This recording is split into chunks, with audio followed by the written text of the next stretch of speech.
menyempatkan waktunya untuk saya melakukan wawancara dengan Bapak. Hari ini saya akan melakukan wawancara terkait pengambilan keputusan dilema etika dan rujukan moral. Ya. Nah, kita langsung saja ya Pak ya. Baik, langsung ke pertanyaan pertama. Selama ini bagaimana Bapak dapat mengidentifikasi kasus-kasus yang merupakan dilema etika atau rujukan moral? Ini Bu, terima kasih Bu atas pertanyaan yang diberikan kepada saya. Selama ini kasus-kasus atau dilema-dilema yang terjadi di lingkungan sekolah kita ini, terutama khusus di lingkungan kesehatan. Selama ini saya melihat bahwa masalah kedisiplinan yang ada terjadi di lingkungan sekolah kita.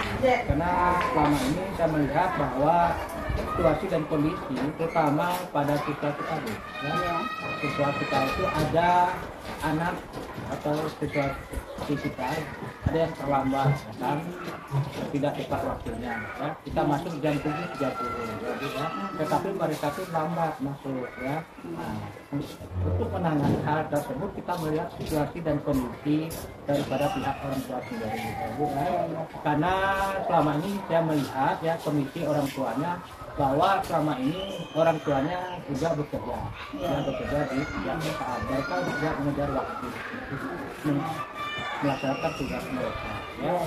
Tetapi kita mau mengambil keputusan karena sesuai dengan aturan-aturan yang kita lakukan di sekolah kita, di sekolah kita, karena suatu permasalahan kasus yang seperti ini kita harus tangani secara bersama-sama. Nah, bagaimana untuk menanganinya ya kasus tersebut ya kita tidak langsung mengambil keputusan bersama, kita mengambil keputusan sendiri karena kasus ini ya mungkin kita melihat situasi dan kondisi orang tua latar belakang orang tua.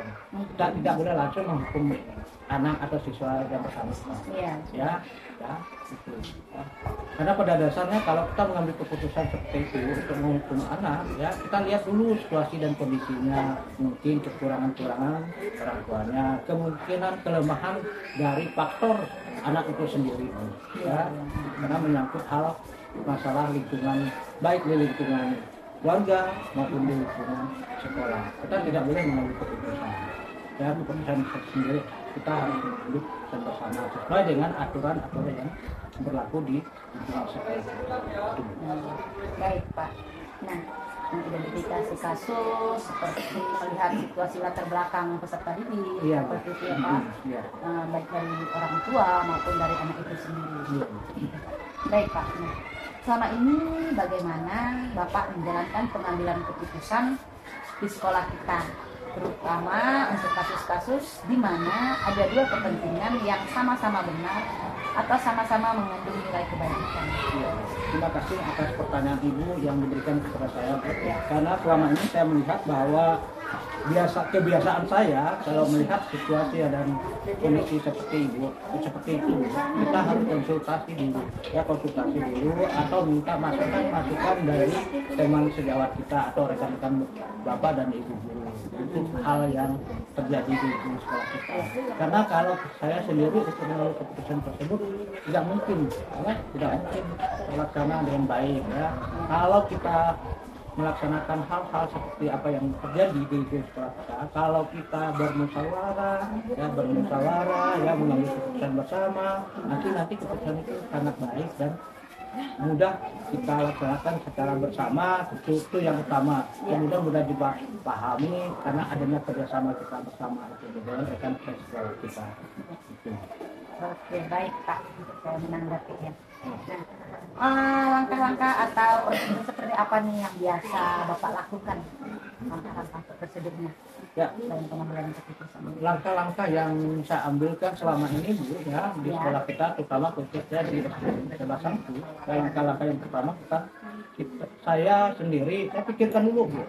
Yang pertama, saya tidak langsung mengambil keputusan langsung. Saya pikirkan dulu. Itu yang pertama Bu.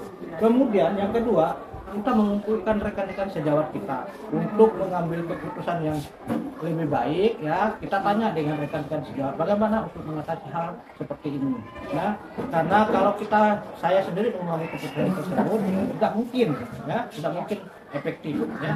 ya, ini kita mengambil kesepakatan bersama dalam hal menangani kasus-kasus atau permasalahan yang menyangkut implementasi etika yang ada di sekolah kita. Oke, baik Pak, berarti tetap bekerja sama gitu ya, Ya, kita berkoordinasi sama, dengan ya. rekan guru yang lain untuk pengambilan keputusannya. Oke, Bu, ya. Baik, hal-hal apa saja selama ini yang Bapak anggap efektif nih dalam pengambilan keputusan pada kasus dilema etika ini? Ya. Baiklah. Saya kalau dalam mengambil keputusan tersebut, Bu, saya tidak langsung menanggapinya, Bu. Oh, iya. Saya tidak langsung mengambil keputusan. Ya. Ya. Saya tidak mengambil keputusan. Karena hal itu kalau saya mengambil keputusan otomatis saya nanti yang bertanggung jawab dalam hal tersebut. Iya, betul. Ya. Karena kalau saya melihat situasi dan kondisi yang ada di lingkungan sekolah kita, ya, karena problema yang etika yang terjadi di lingkungan sekolah kita ini, karena menyangkut siswa kita juga, Bu. Siswa kita sangat banyak, ya, pasti banyak juga dilema etika yang terjadi di lingkungan sekolah. Makanya saya tuh tidak terburu-buru untuk mengambil keputusan tersebut, ya. Nah, itu ya, Bu, ya. Itu masalah yang saya ambil. Kemudian setelah itu saya harus konsultasi dengan teman-teman, ya, rekan-rekan guru, ya, rekan guru, bapak dan ibu guru. Selain itu juga saya memanggil peserta didik untuk mengambil keputusan oleh wali kelas. Kemudian wali kelas menanyakan dengan saya selaku pimpinan sekolah itu untuk mengambil keputusan. Ya, saya tidak langsung untuk mengambil keputusan bersama itu. Ya, hal seperti ini, ya, kita konsultasi dulu. Ya, dalam mengatasi hal tersebut juga saya juga selaku pimpinan tidak juga berani kalau seandainya permasalahan itu lebih berat, ya, saya juga ada orang-orang tertentu yang bisa kita lakukan untuk mengatasi permasalahan seperti itu. Contohnya seperti komite sekolah, ya, kemudian atasan kita dari pihak pendidik, ya, yaitu pengawas sekolah itu. Oh, ya, baik Pak. Berarti yang Bapak anggap efektif itu tetap berkoordinasi bersama dengan peserta didik, Iya. guru, komite dan pengawas sekolah, Iya, gitu Pak, ya. betul. Selama ini efektifnya seperti itu Iya. dalam pengambilan keputusan. Nah, kemudian hal-hal apa saja ini yang selama ini merupakan tantangan dalam pengambilan keputusan pada kasus-kasus dilema etika ini? Iya. Terima kasih, Bu, Ya, sama-sama Pak. atas pertanyaannya, Bu. Ya, kalau tantangan yang selama ini, ya, yang kita hadapi, ya, terutama di lingkungan sekolah kita, ya, di lingkungan sekolah kita, yang pertama itu kurang mendukungnya orang tua, ya, orang tua siswa. Nah, kemudian karena mengapa kurang mendukungnya orang tua siswa? Karena kita melihat situasi dan kondisi waktu kita masuk di dalam kelas, terutama kita memberikan tugas kepada anak, ya, kemudian setelah masuk kembali mengumpulkan tugas, ternyata anak itu mendapat nilai yang sangat rendah, ya, berarti orang tua itu tidak peduli dengan pendidikan anak. Itu yang pertama, Bu, ya. Kemudian yang kedua adalah kesadaran siswa itu sendiri, ya, kesadaran siswa itu sendiri untuk belajar itu sangat rendah kalau kita melihat dari segi hasil yang telah dilakukan oleh siswa, karena kita setiap hari itu kalau ada tugas tapi kita koreksi, ya. Kemudian kalau kita melihat situasi dan kondisi di lingkungan sekolah, di lingkungan orang tuanya, kemungkinan, ya, kalau saya melihat pertama di lingkungan saya sendiri, mungkin sumber daya orang tuanya sangat rendah, Bu, ya, dalam hal menyangkut masalah pendidikannya, ya. Nah, itu aja, Bu. Oke, berarti di sini tantangan yang kita hadapi di sekolah kita itu pertama orang tua, ya, kepedulian orang tua. Ya, kepedulian orang tua, Karena Bu. kita sudah memberikan anak tugas, mungkin di rumah orang tua tidak membimbing anak, mendampingi anak dalam belajar. Iya, Bu. Sehingga anak itu kebingungan mau bertanya sama siapa, seperti itu ya Pak, ya, Iya. kasus yang dihadapi anak-anak. Kemudian juga yang kedua tadi itu dari peserta didiknya, Iya, peserta minat didik. belajarnya yang rendah, Iya, ya, Bu, iya. kurang, ya. Ya, karena kita melihat selama ini, Bu, ya, karena kita tadi udah Bapak jelaskan bahwa kita memberi tugas, ya, sebagai selaku pendidik, ya, guru di lingkungan di ruangan kelas ya, sedang memberikan tugas, toh ternyata kita sudah berbuih-buih ya untuk menjelaskan materi yang disampaikan oleh kita kepada peserta didik kita, toh ternyata kita memberi tugas ya untuk pekerjaan di rumah ya, tadi sudah saya jelaskan juga. Oh ternyata orang tuanya tidak memandu anaknya untuk mengerjakan tugas. Tapi dilihat lagi, dikumpulkan tugasnya, ternyata hasil yang telah kita lihat sebagai pelaku pendidik, kita mengerti hasilnya ternyata mulai anak tersebut. Makanya yang jadi permasalahan inilah ya, kemungkinan kekurangan perhatian orang tua terhadap anak ini. Baik, saya pahami Pak. Nah, apakah Bapak memiliki sebuah tata cara atau jadwal tertentu dalam penyelesaian kasus dilema etika ini Pak? Misalnya Bapak langsung menyelesaikan di tempat atau memiliki sebuah jadwal untuk menyelesaikannya. Kalau dalam sebuah jadwal, bagaimana bentuk atau prosedur dari jadwal yang dijalankan Bapak? Ya, terima kasih. Selama ini Bu ya, mengenai masalah hal-hal yang tidak kita inginkan seperti itu ya, terutama ilmu etika yang terjadi ya, kita harus menuntaskan terlebih dulu, kita tuntaskan dulu Bu ya, kita tuntaskan ya, jangan sampai hal tersebut berlarut-larut ya. Kalau lama-lama nanti kita tahan permasalahan itu, nanti hal-hal yang negatif akan timbul ya. Makanya langkah kita sebagai pendidik ya, terutama saya sebagai pimpinan, kita mengajak rekan-rekan ya, teman sejawat kita ya, Bapak dan Ibu guru, jika ada permasalahan-permasalahan yang ada atau pelanggaran etika ya, etika yang terjadi di lingkungan sekolah, kita tangani secara langsung ya. Kita tangani secara langsung ya. Kita tanya apa permasalahan, apa yang perlu kita atasi.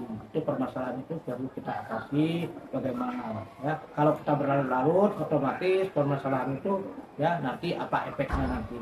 Makanya kita tangani ya. Kalau kita tidak mampu menangani tersendiri, terutama problema yang terjadi terutama di dalam kelas, seandainya wali kelasnya tidak mampu menanganinya, ya kita bertanya dengan teman-teman kita yang lain. Kita musyawarah yang lebih baik untuk mengambil keputusan itu adalah dengan musyawarah, karena hal itu ya menyangkut ya mutu pendidikan kita. Jangan nanti sekolah kita ini dikatakan tidak efektif nanti hal menangani hal seperti itu. Makanya untuk lebih baiknya ya saya sarankan dengan Bapak dan Ibu guru yang ada di sekolah SMA 1 ini kita tangani bersama ya, karena hal itu menyangkut kita sendiri selaku pendidik. Ya, itu Bu. Karena kalau kita menyelesaikan, kalau berdasarkan pertanyaan-pertanyaan yang Ibu utarakan tadi, ya, apakah menggunakan jadwal? Tidak. Ya, kita langsung menangani hal kasus tersebut. Ya, kalau kita perlu tadi sudah saya jelaskan, tadi ada efeknya. Itu. Berarti untuk penanganan kasus ini tidak perlu ada jadwal ya Pak ya, tidak perlu.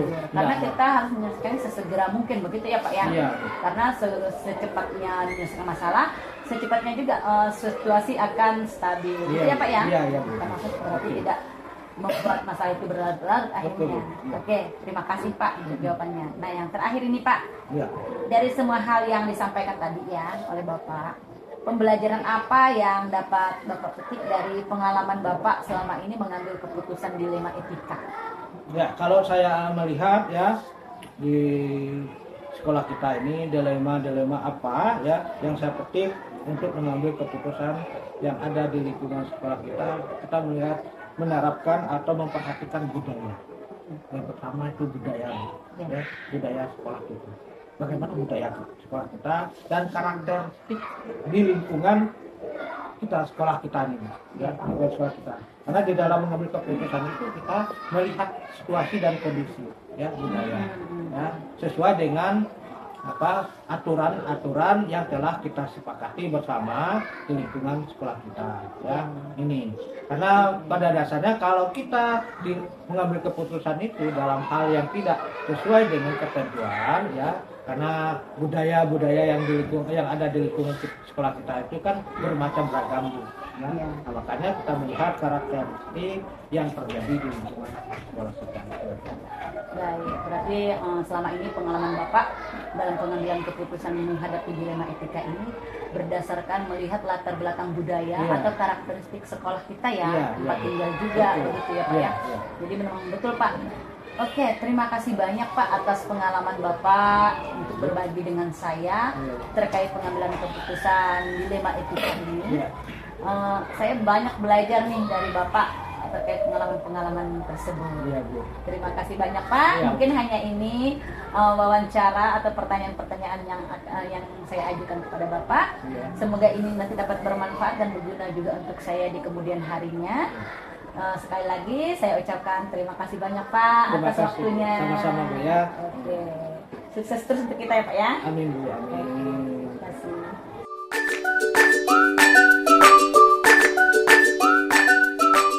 Selamat siang Ibu. Selamat siang. Apa kabarnya? Puji Tuhan, baik. Sehat ya? Sehat. Tadi sehat. Luar biasa Ibu. Semangat saya dari Sangku ke sini ke sekolah Ibu. Ya bersemangat saya untuk ketemu Ibu nih. Semangatnya luar biasa. Terima kasih.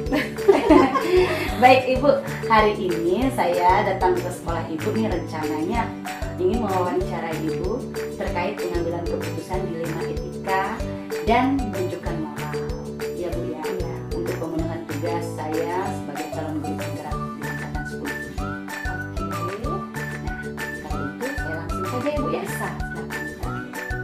Yang pertama ini Bu, selama ini bagaimana Ibu mengidentifikasi kasus-kasus yang merupakan dilema etika atau rujukan moral di sekolah Ibu? Selama ini saya mengidentifikasi kasus yang ada di sekolah, apakah itu tergantung kasusnya Bu Tari. Apakah ini memang masuk di ranahnya dilema etika atau dibujukan moral? Karena tergantung dari situasi dan kondisi dari hal-hal tersebut.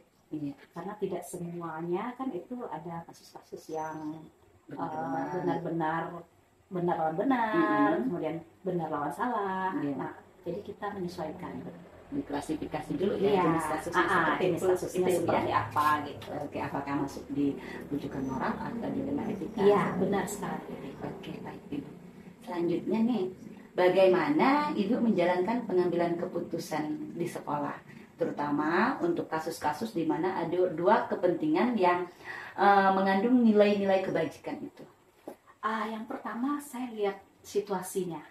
Apakah kasus ini memang benar-benar dilema etika atau bujukan moral? Karena tidak semua kasus itu yang kita selesaikan secara sendiri gitu kan.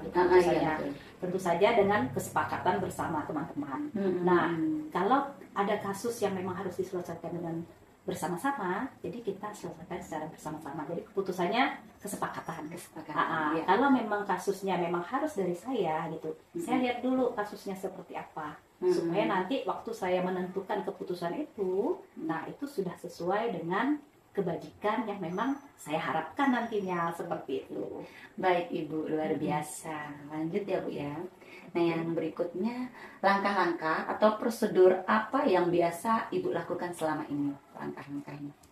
Langkah-langkah yang pertama tentu saja saya melihat 4 paradigma, kemudian ada 3 etika, dan ada 9 pengambilan keputusan. Nah di situ kita lihat kasus itu posisinya masuknya ke ranah yang mana. Jadi kita sesuaikan gitu. Jadi kan ada beberapa paradigma itu yang memang memungkinkan kita untuk membuat sebuah keputusan itu dari 9 langkah tadi kan, supaya keputusan-keputusan yang kita buat itu nantinya bisa tepat sasaran. Mungkin seperti itu Bu Tari. Oke, baik, luar biasa sekali Ibu ya. Nah yang berikutnya nih lagi Bu, hal-hal apa saja nih selama ini yang Ibu anggap efektif ya dalam pengambilan keputusan pada kasus-kasus dilema etika di sekolah Ibu ini? Hal-hal yang dianggap efektif? Yang efektif tetap masuk ya, yang paradigma etika dan 9 keputusan tadi. Yang efektif itu mungkin kita lihat etikanya dulu, setelah itu baru ambil keputusan. Tapi setelah dilihat paradigmanya apa. Jadi di salah satu pengambilan keputusan itu kita lihat yang mana yang paling tepat dari 9 tadi. Nah, disitulah kita mengambil sebuah keputusan supaya keputusan kita ini tidak salah gitu kan. Karena ini menyangkut tentang etika. Karena kalau benar, tapi kalau tidak tepat sasaran, maka itu juga pastinya akan keliru kan. Tapi kalau benar, tapi tepat sasaran, maka itu akan menimbulkan nilai-nilai kebaikan atau kebajikan seperti yang nantinya kita harapkan terjadinya seperti itu. Berarti yang efektif di sini tetap beracuan pada 9 pengambilan keputusan itu ya Bu ya, dan paradigma juga. Baik Ibu. Nah, hal-hal apa saja yang selama ini merupakan tantangan nih dalam pengambilan keputusan pada kasus-kasus dilema etika ini Bu? Yang menjadi tantangan. Tantangannya sebenarnya banyak kan, banyak sih. Tantangan yang pertama itu waktu pengambilan keputusan secara pribadi. Nah, itu memang diharuskan saya sebagai pimpinan yang ngambil keputusan. Nah, tentu saja saya mengambil keputusan itu dengan mungkin meminta bantuan juga kan, supaya keputusan yang saya ambil tadi tidak salah. Bisa dengan rekan sejawat, orang tua, komite, pengawas, dan anak itu sendiri mungkin yang berkasus gitu kan. Kalau dengan rekan guru, mungkin dengan yang lebih senior atau teman-teman yang ada di sini yang memang bisa dipercaya saat kita mengambil keputusan tersebut. Gitu. Begitu ya Bu ya. Jadi sebenarnya banyak ya tantangannya ya dalam pengambilan keputusan itu. Cuman kita tetap tidak lari dari kerjasama atau kolaborasi dengan warga sekolah tentunya ya Bu ya. Supaya sama-sama enak nantinya kan. Pengambilan keputusannya kan. Oke. Nah, apakah Ibu memiliki sebuah tata kala atau jadwal tertentu dalam sebuah penyelesaian kasus dilema etika? Apakah Ibu langsung menyelesaikan di tempat atau ada jadwal untuk menyelesaikannya? Seperti itu. Tergantung situasinya, tergantung kasusnya apa. Gitu kan? Kalau memang kasus tersebut misalnya harus kita remukkan, maka tetap kita jadwalkan. Kita jadwalkan, misalnya rapat dewan gurunya kapan, gitu kan, hari apa, tentang kasus ini, atau bersama dengan orang tua, atau bersama guru-guru yang mempunyai kasus tersebut, gitu kan, tetap kita jadwalkan. Kenapa? Kalau tidak kita jadwalkan, nantinya takutnya setiap keputusan yang memang harus disepakati bersama itu salah, gitu kan. Tapi kalau memang keputusan itu harus mutlak dari pimpinan gitu kan, karena mungkin itu sesuai peraturan gitu kan, kedinasan gitu, mungkin saya lihat juga situasinya apakah keputusan saya itu tepat, dan tidak menutup kemungkinan keputusan yang diambil itu nantinya membawa dampak yang baik untuk orang tersebut. Seperti itu. Tetap ada jadwalnya Bu Tari. Ada jadwal. Jadi menyesuaikan dengan situasinya. Jadi melihat situasi kondisi kasusnya ya Bu ya. Jadi kalau memang kasusnya perlu dirembukkan, diselesaikan bersama, berarti memang harus ada penjadwalan harus dijadwalkan, menentukan waktu kan. Kemudian kalau memang kasusnya harus diambil langsung atau diputuskan sendiri oleh Ibu, jadi mungkin tidak perlu pakai jadwal, tetapi mungkin perlu pertimbangan yang matang. Seperti itu. Oke, baik.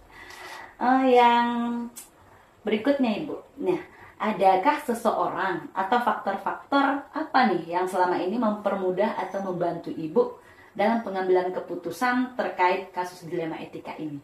Tentu ya, tentu saja kita ada orang di balik layar juga gitu kan. Yang betul. Pertama udah pasti rekan sejawat, rekan sejawat, orang tua, pengawas, betul, komite, nah itu. Dan mungkin dari keluarga bisa juga gitu kan. Tapi kalau memang dia di lingkungan sekolah, berarti kita putuskan dengan teman-teman yang tadi gitu kan. Jadi itu faktor-faktornya itu orang-orang yang bisa membantu kita dalam pengambilan keputusan. Dan tidak menutup kemungkinan kita juga bisa koordinasi dengan perangkat desa, tergantung dari situasinya. Kalau memang hanya di sekolah, ya itu tadi. Iya, betul Orang sekali. tua dan komite yang utama. Oh iya, baik sekali itu Bu, hebat ya, luar biasa ya sama Ibu ini pengalamannya ya.